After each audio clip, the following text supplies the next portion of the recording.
Do you ever ask yourself who decides what's wheelchair accessible and what's not? I do, all the time.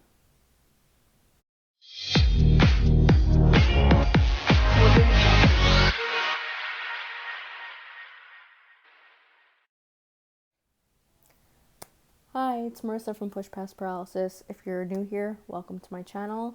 If you're a returning subscriber, thanks for watching. So I wanted to talk to you guys today about who decides what's wheelchair accessible and what's not.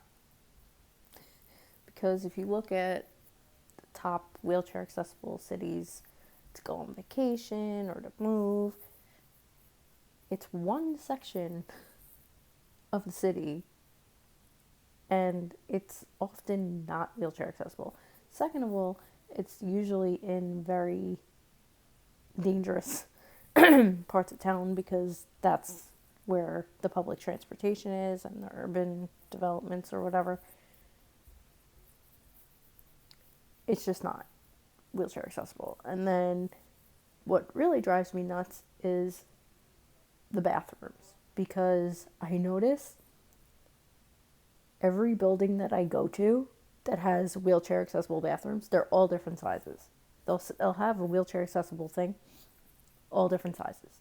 I like the really big ones for wheelchairs to actually fit in and maneuver in.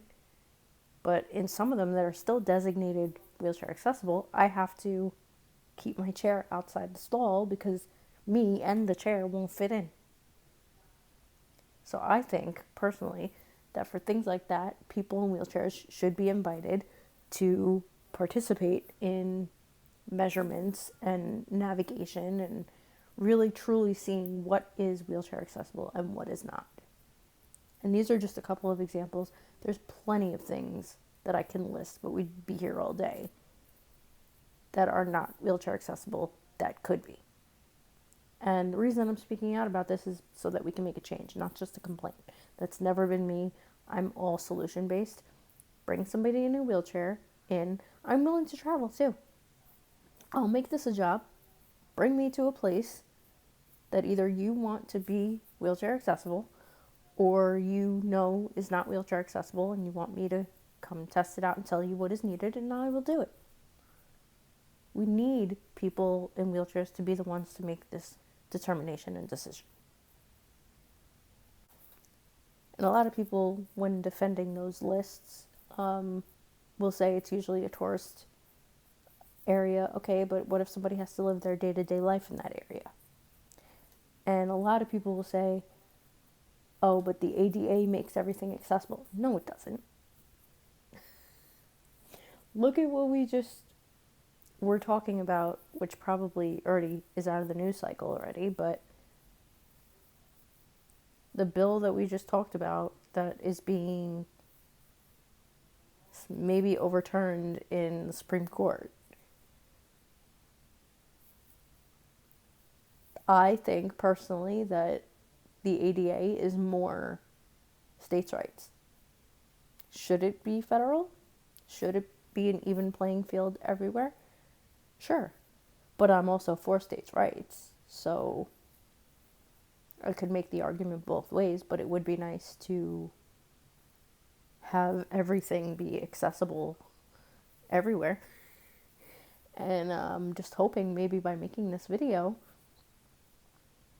somebody in towns across America will open their mind to having somebody in a wheelchair, maybe me, maybe somebody in your own state, come in and see if it's really accessible and make the determining changes that are needed. I think if we do that, we're not going to get everywhere, which is, it's fine. You know, I always say, we're never going to live in a perfect world where everything is equal and the same for everyone, but if we can make a little change here and there, I'm all for it. And that in turn makes people with disabilities more independent, which is really a big goal of mine, to open people with disabilities' eyes that we can all be independent, and that's what we should strive for. Right? So if you enjoyed this video, please subscribe to the channel, watch some of my other videos, and I want you to leave a comment if you think that your area needs improvements in regards to wheelchair accessibility and in what type of area those improvements need to be made. Bathrooms, restaurants, sidewalks is a huge one. Yeah, so just let me know. Okay? And I'll talk to you guys soon.